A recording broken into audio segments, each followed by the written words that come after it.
Alright y'all, welcome back to the channel and do some more turkey patterning, and today we've definitely got a very interesting load and choke combo to try out, and it's one that several of you guys have said, hey, bring that out here and try it and see what happens. So I had to put the two of them together and bring them out here and see what they could actually do, because it might work out surprisingly decent for what these shells are, or it could be a little disappointing at the same time. But as for the shells I brought today, I got out some more of the old school Remington Nitro Magnum shells. These are a 12 gauge 3-inch 1 7/8 ounce payload of lead 4s moving about 10 feet per second. And although these are not a dedicated turkey shell, they share very similar specs and load to a nitro turkey, and surprisingly enough, these have actually been better than a lot of the other Remington turkey shells we've tested. Still nothing, super amazing to write home about, but they've been a decent performer so far for what they are. They are a heavy field Magnum high brass load, so they're absolutely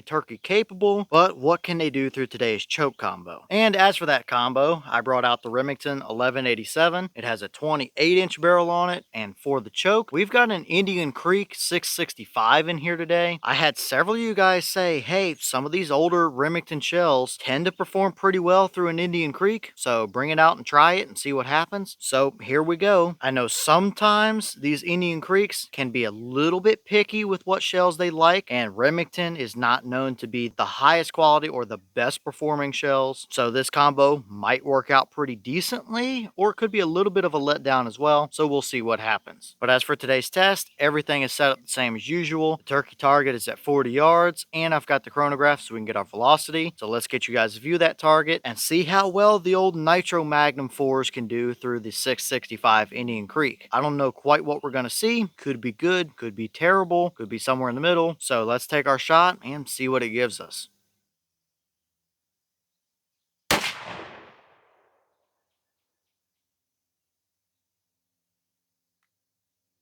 Alright, so that shell gave us 1272 through the chrono. Boss claim is 1210, but this is very much the normal for what we usually see out of these, is mid to upper 1200s or so, 1260, 1270. So nothing out of the ordinary, but how did they actually pattern through that Indian Creek down there at 40? Let's go check it out and see.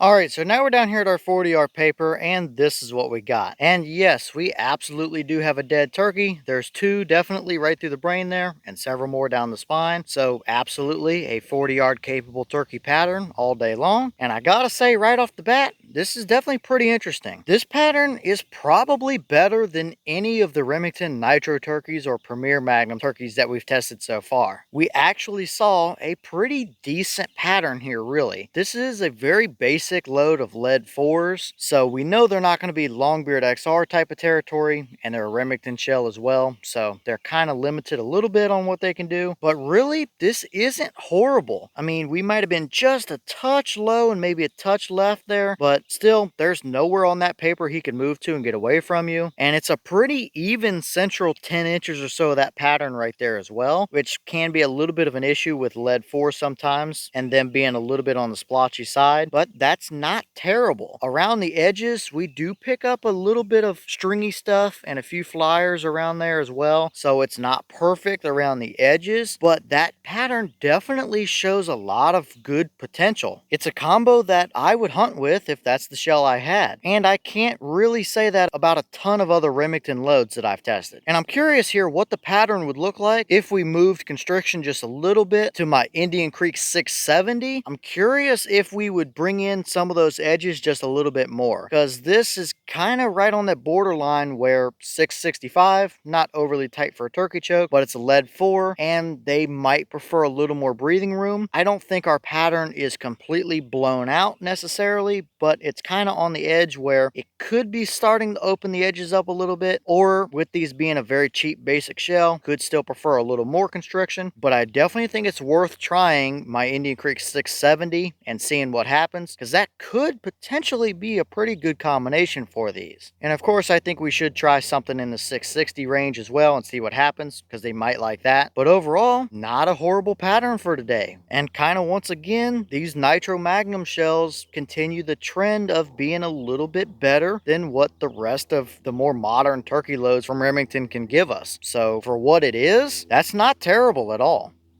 And here's the wad from that shell. Very typical Remington stuff here. You can see that little embossed piece down the inside of all the pedals there. So very standard Remington equipment. I think this is the same wad they use in a lot of their other turkey loads and stuff. And it looks like it went through an Indian Creek choke, to be honest with you, because, well, it did. But you definitely got a bunch of little snag stuff, a bunch of pinholes, and it looks pretty beat up overall. Nothing stuck down in there or anything, but Indian Creek chokes, especially with wads that are a little bit on the thin side like these Remingtons, they tend to beat them up pretty good, and that's what we saw here today. So nothing out of the usual considering what this combination is. It's pretty much what I expected to see.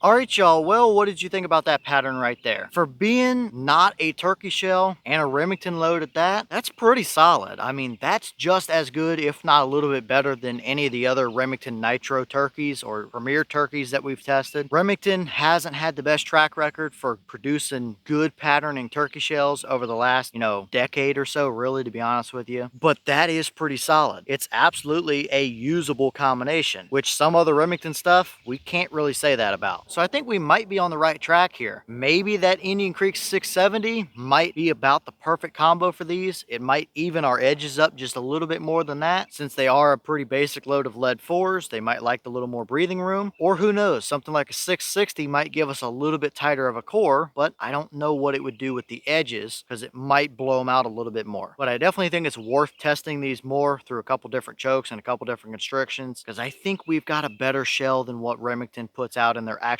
turkey loads today. So let me know your thoughts down below. Is that about what you expected to see? Were you a little surprised one way or the other? Have you tested any of these old Nitro Magnum shells? And if so, what kind of results have you seen from them? Is that a pattern or a combo that you would hunt with? Or would you still like to see it refined in just a little bit more than that? And what other shells or choke combos do you want to see with either those old Nitro Mags or that Indian Creek 665? Let me know all that down below. But with that being said, I've got some more testing to get done for you guys, so I'm going to get back to it. As always, we have the channel Instagram as well as the mailbox where you can send stuff if you'd like. All that information will be down in the description if you're interested in it. But I'm going to get back to it, so I'll see y'all on the next one.